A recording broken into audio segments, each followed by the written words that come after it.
इसी सवाल से हम ऐड ऑन करते हुए चलेंगे। इनसे जो 2 सवाल किया, इन्होंने बयान भी दिया कि ठीक है तेजस्वी यादव डांस करते हैं, उससे प्रशांत किशोर टारगेट करते हैं, ठीक है। और तेजस्वी यादव की तरफ से भी जो इन्होंने कहा कि तेजस्वी यादव की तरफ से जाति प्रशांत किशोर की खोज ली गई, क्या ये सीधे तेजस्वी यादव बनाम प्रशांत किशोर? ये समझ में नहीं आ रहा है कि जब सरकार नीतीश कुमार की है, भले ही वो मंगल पांडे पे कमेंट करें, भले ही वो दूसरों पे कमेंट करें, लेकिन दिलीप जायसवाल कमेंट करें, लेकिन जब वो तेजस्वी पे बोलते हैं तो एक अलग गुस्सा दिखता है उनका। उन लगता है कि उस राजनीतिक जो एक स्पेस है, उस स्पेस को प्रशांत किशोर हाईजैक करने की कोशिश कर रहे हैं कि हम नहीं फर्स्ट पे आ पाए तो सेकंड पे तो आ ही जाएं।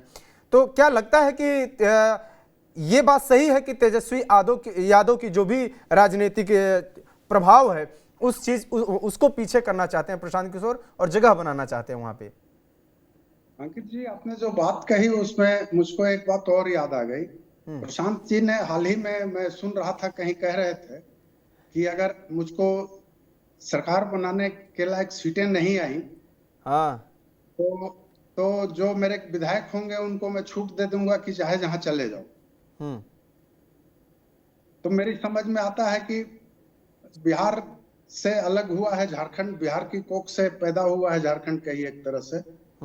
यहाँ पे जो पिछले 2000 कुछ महीना पहले नवंबर 2024 में जब चुनाव हुआ, तो एक ऐसे ही बहुत उभरता हुआ सितारा सामने आया था, जयराम महतो। जेके एल की पार्टी थी और उन्होंने उसके पहले लोकसभा चुनाव में अच्छा खासा वोट अर्जित किया था, 6-7 सीटों पे, बहुत बढ़िया सीट, बहुत बढ़िया वोट, मतलब 3-3.5 लाख तक खुद ही वोट पाए थे। ऐसे कई सीटों पे आए था, उनसे बहुत उम्मीद थी। लेकिन जयराम जी केवल एक सीट पे, अपनी सीट ही केवल निकाल सके और उन्होंने 66 सीटों पे कैंडिडेट दिया था। 81 सीटें हैं झारखंड में, 67 सीटों पे बीजेपी थी और 66 पे जयराम जी थे और एक सीट निकाल पाए।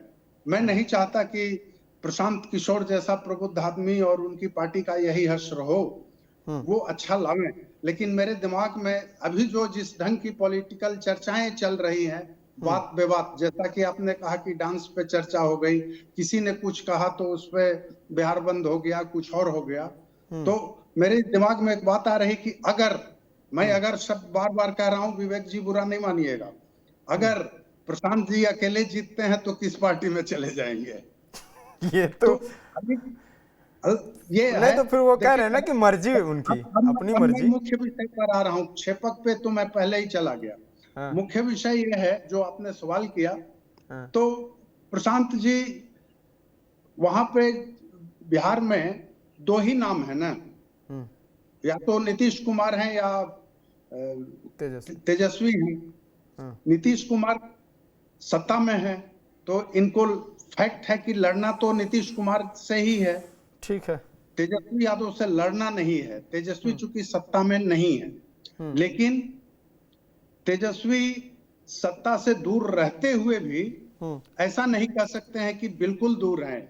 मैं मौका दूंगा आपको विवेक जी, ये बहुत दूर है, इसलिए कि जब पिछले बार चुनाव हुआ था तो बस सत्ता में आते आते रह गए थे, यही ना कहा जाएगा, आते आते रह गए थे। ऐसी स्थिति में टारगेट तो ये करेंगे।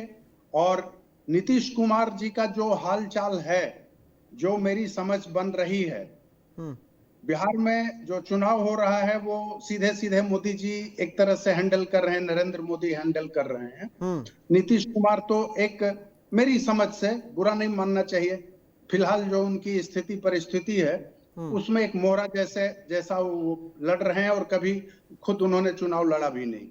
तो ऐसी स्थिति में तेजस्वी यादव को अगर ये टारगेट करते हैं तो बुरा नहीं करते हैं, करना चाहिए। जो बड़े नाम हैं उन्हीं को न चैलेंज करेंगे, बाकी जो तेजस्वी यादव या आरजेडी के जो सिर्फ बाकी जो विधायक हैं या कांग्रेस के जो विधायक हैं उनको चैलेंज करके क्या पाएंगे? अभी तो ये ताल ठोक रहे हैं पहलवान की तरह और अपनी ओर से कि नंबर 1 की हैसियत से कि हम नंबर 1 आएंगे, इस उम्मीद में। अब कौन सा नंबर होगा ये तो बिहार की जनता तय करेगी, लेकिन ठोक रहे तो कोई गलत बात नहीं। अब जैसा कि आपने शुरू में एक सवाल उठाया, राघोपुर क्यों और सासाराम यानी करहगर क्यों, इन्होंने कहा कि करहगर उनकी जन्मभूमि है, करहगर ब्राह्मण बहुल इलाका भी है, उसके साथ एक खासियत ये भी तो है कि वो ब्राह्मण बहुल इलाका है और आपका सेफ ये सीट है, है सेफ सीट मानी जाए। Safe seat. अगर राघोपुर में रिस्क है तो इधर मामला सेट हो जाएगा। हाँ, 2 सीट पे लड़ने का तो मतलब ही यही होता है, 2 सीट पे 3 सीट पे लड़ने का मतलब ही होता है कि यू आर नॉट श्योर। और अगर 2 सीटों पे लड़ते हैं तो मेरे ख्याल से ये इनकी मजबूती नहीं होगी, ये इनकी कमजोरी ही प्रदर्शित करेगी। अब विवेक जी चाहे जो कर लें, जब कोई आदमी मुतमईन होता है कहीं के लिए तो वही काम करता है। कोई मुतमईन होता है तो वो बायोलॉजी पढ़ता है कि हमको डॉक्टर बनना है, और ऐसा नहीं है कि वो बायोलॉजी भी पढ़े और भूगोल भी पढ़े और मैथ्स भी पढ़े, ऐसा नहीं होता है जी। तो अब अपनी वही राजनीति में छूट है, 2 क्या 5 सीट पे लड़ने कौन रोकता है। ठीक है, और आपकी बिहार यही में बात से सीटों की मैं कमी तो है दीपक नहीं। कुछ